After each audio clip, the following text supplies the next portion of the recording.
Hi friend, नमस्कार. तर चला आपण ना हे समोसा टाईप बनवणार आहे पूर्ण, आणि साहित्य पूर्ण समोशाचंच आहे. फक्त आपण ना त्याची करंजी बनवणार आहे काहीतरी नवीन स्टाईलमध्ये. आणि मी ना बटाटा उकडायच्या ऐवजी मी बटाटा खिसून घेतलेला आहे. तर चला, मी इथं ना 1 वाटी मैदा घेतलेला आहे. तर बघू शकता तुम्ही, 1 वाटी मैदा, स्वच्छ मैदा चाळून स्वच्छ करून मैदा घ्यायचा आपल्याला. तर इथे चवीनुसार मीठ टाकलं मी. आता आपल्याला ना 1.5 पळी तेल टाकून घ्यायचं यामध्ये. तर 1 पळी मी पहिले तेल टाकून घेतलेलं आहे, परत अर्धी पळी तेल टाकलेलं आहे. आणि तुम्ही बघू शकता मस्त याला ना आता आपल्याला याचं ना मिश्रण करून घ्यायचं छानपैकी. तर तुम्ही बघू शकता, तर आपल्याला याला एकत्र करून घ्यायचं एक ज्यूस छानपैकी. तर यानं ना आपली कुरकुरीत आणि एकदम क्रंची अशी कुरकुरीत असं समोसा टाईप करंजी येते आपली. तर बघा मस्त याचा गोळा बनू लागला, एवढं छान मस्त मिक्स झालेलं आहे. आता यामध्ये ना आपल्याला थोडंसं पाणी ॲड करायचं आहे. एकदम घट्ट पीठ भिजून घ्यायचं आहे. हे एकदम घट्ट पीठ भिजवलं नाही मैद्याचं, तर मस्त आपल्याला पुऱ्या खूप छान येतात. म्हणजे त्याला काही प्रॉब्लेम येत नाही पुऱ्यांना.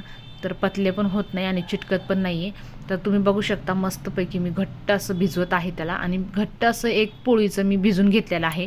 तर बघू शकता तुम्ही, 1 पोळीचंच आहे मी भिजून घेतलेलं. 1 वाटी म्हणल्यावर 1च पोळीचं होऊ शकतं.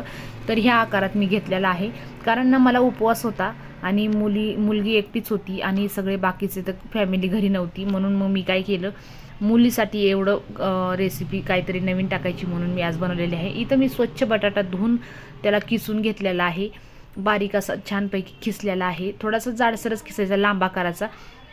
आणि त्याला ना असं उघडं नाही ठेवून द्यायचं, लगेच त्याच्यातनं पाण्यात ठेवून द्यायचं, म्हणजे ना तो काळाही पडत नाही आणि ना असा ग्रीन कलर येत नाही त्याला. काळा आणि ग्रीन कलर आला ना तर त्याची टेस्ट बिलकुल छान लागत नाही. तर तुम्ही बघू शकता व्हाईट आहे हा पूर्ण बटाटा. आणि आता याला ना मी एका याच्यामध्ये ना साईडला ठेवून दिलेला आहे. तोपर्यंत ना मी दुसरं साहित्य काढून घेत आहे.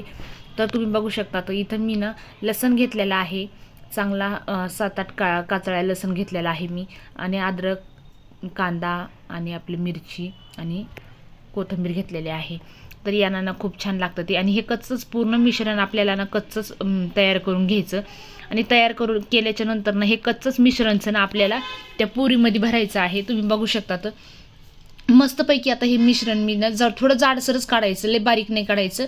म्हणजे अद्रक लसूणची पेस्ट आहे ना ती थोडी जाडसरच काढलेली आहे. बघू शकता तुम्ही, मस्तपैकी अशी थोडीशी जाडसरच काढायची आहे. आणि तुम्हाला माहिती आहे इथं आपल्या याच्याजवळ कॅमेरा म्हटल्यावर ना त्याला तेलकट हात वगैरे लागत राहते. तर ते काही जाडसर असा तुम्हाला लसूण दिसला नाही. तर बघा तुम्ही, ही मिरची ना एकदम कमी तिखट मिरची होती, कवळी कवळी मिरची होती ती. तर बघा तुम्ही इथं मस्तपैकी कांदा मिरची टाकून घेतलेली आहे मी आपल्या बटाट्यामध्ये. तर आता ही अद्रक लसूणची पेस्ट टाकलेली आहे आणि चवीनुसार आपल्याला थोडंसंच कोथिंबीर टाकून घ्यायची आहे. थोडीशी कोथिंबीर मी ठेवून दिली होती नंतरच्याला. तर बघू शकता तुम्ही, जास्त होत होती यामध्ये म्हणून. याला मस्तपैकी असं मस्त मिक्स करून घ्यायचं. याला मिक्स केल्याच्या नंतर आपल्याला यामध्ये ना तिखट ॲड करायचे आहेत सगळं. तर बघू शकता तुम्ही, मस्त एक ज्यूस झालेला आहे याचा. आणि याला ना आता, तर याला आता मी ठेवते 1 मिनटं. तोपर्यंत आपण याचं साहित्य काढून घेऊया. तिखट, मीठ, हळद हे सर्व टाकायचं आहे यामध्ये आपल्याला. तर एवढं जाडसर झालं नाही, वास तर एवढा छान येत होता, असं वाटत होतं भेळच बनवायलो काय की, असं छान वास येत होता त्याचा. तर इथं मी टाकलेली आहे धनिया पूड आणि मिरची पावडर, हळद टाकलेली आहे. आता इथे मिरची पावडर टाकत आहे मी. तर बघू शकता तुम्ही, मिरची पावडर घेतलेली आहे. आणि त्यानं चाट मसाला टाकलेला आहे थोडासा, म्हणजे खूप छान टेस्ट येते त्यानं. चाट मसाला, मिरची पावडर आणि आता चवीनुसार मीठ टाकलेलं आहे. तर बघू शकता तुम्ही, याला ना आपल्याला एक जीव करून घ्यायचा आहे. आणि हे ना एकदम कोरडं साहित्य होतंय, वाळल्यासारखं असं एकदम. पण पाणी सुटतं याला लवकरच. आपल्याला याला लवकरात लवकर तयारी करून बनवून घ्यायचं आहे. तरी पण आपण यामध्ये टॅमॅटो टाकलेलं नाही, कारण की आपल्या समोशामध्ये टॅमॅटो नसतो म्हणून आपण याच्यात टॅमॅटो ॲड नाही केलेला. तर बघू शकता तुम्ही, हे पीठनं मी एका साईडला ठेवून दिलेलं होतं याच्यामध्ये, एका प्लेटामध्ये साईडला ना.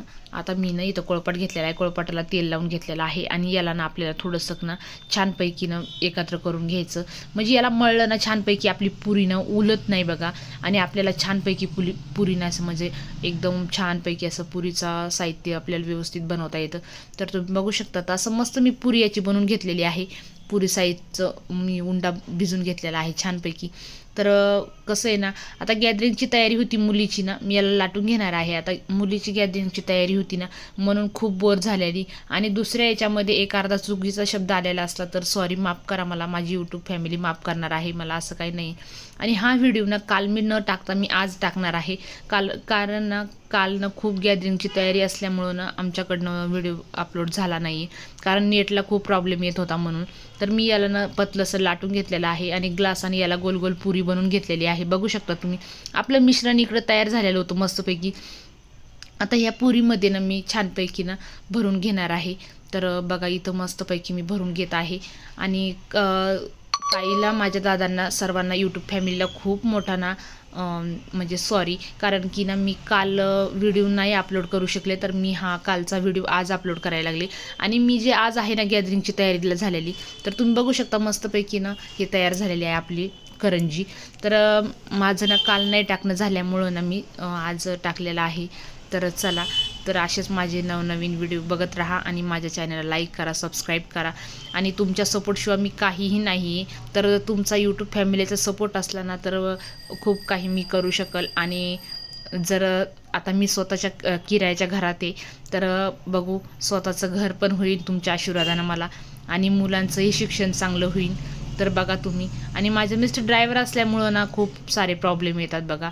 आणि तर म्हणलं मी हातभार काहीतरी लावावा, तर यूट्यूब फॅमिलीला मला सपोर्ट केला ना तर खूप सारं चांगलं होईल माझं, तर असं मला वाटते.